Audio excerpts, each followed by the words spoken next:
Day 7.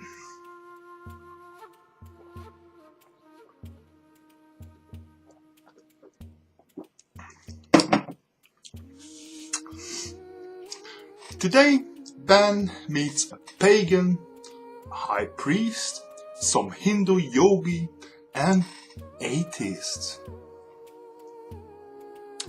Because all the religions we know are imported religions, Ben wants to know what was the original popular religion where he lives. He went to meet with a Gentile, a heathen, a pagan, also called in German Heide. Heide means originally field and nature. It was the Goths from the 4th century who introduced this word for their remaining nature-worshipping tribesmen.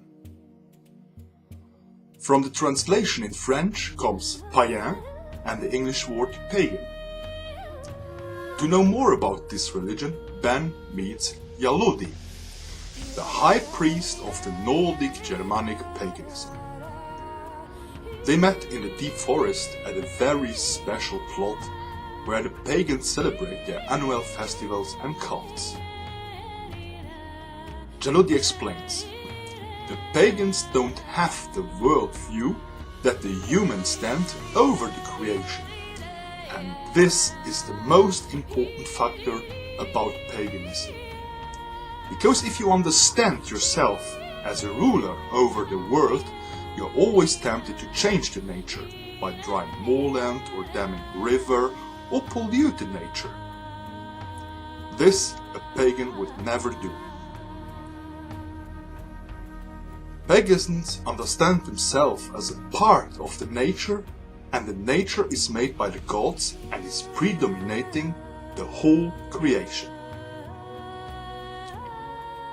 Ben thought, this is a very nice, clean and ecological religion, but want to know from Jalodi what's so especially Nordic in his religion.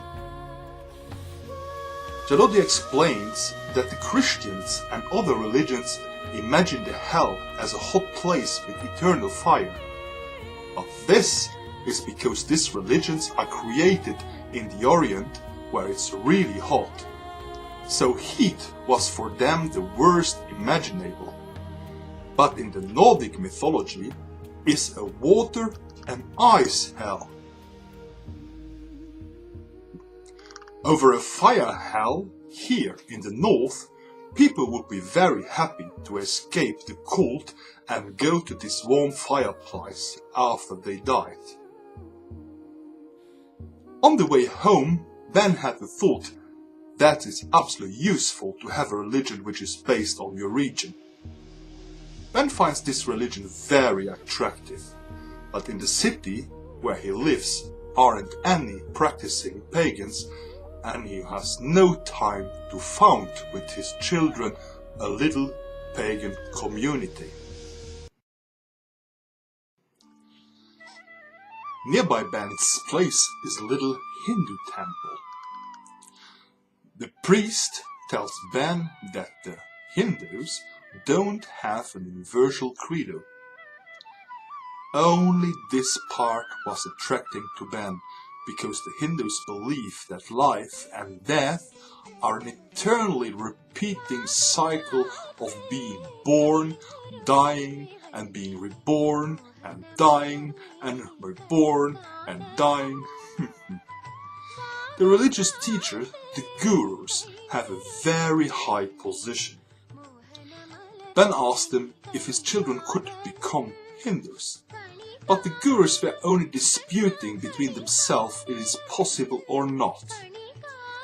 They don't know if it's possible to become a Hindu. You can become a Hindu believer, but not a Hindu.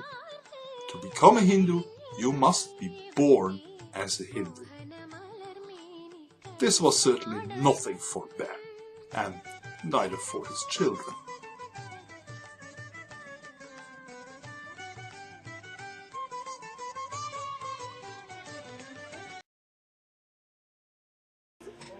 Now Ben wants to know what's about people who are in the absolute opposite to religion.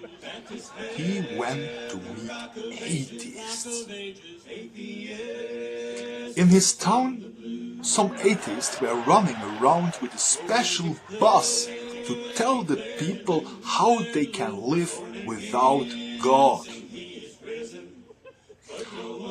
I think I don't have to tell you, my parish, what is atheism.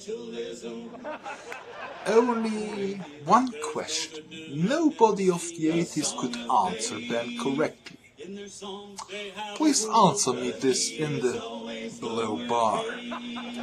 The question is, what is good to that not believing in God? This was part 7. In part 8, Ben meets a coroner who organizes funerals for all religion. It might be interesting to have his point of view. After this, Ben is ready to make his conclusion. So don't miss the 8th and last part of the series. Don't forget to rate this video, to leave your comment and to tell your friends to subscribe to me also. This was Brother Dominique on Goxster's channel. Have a nice day, keep smiling and ciao ciao.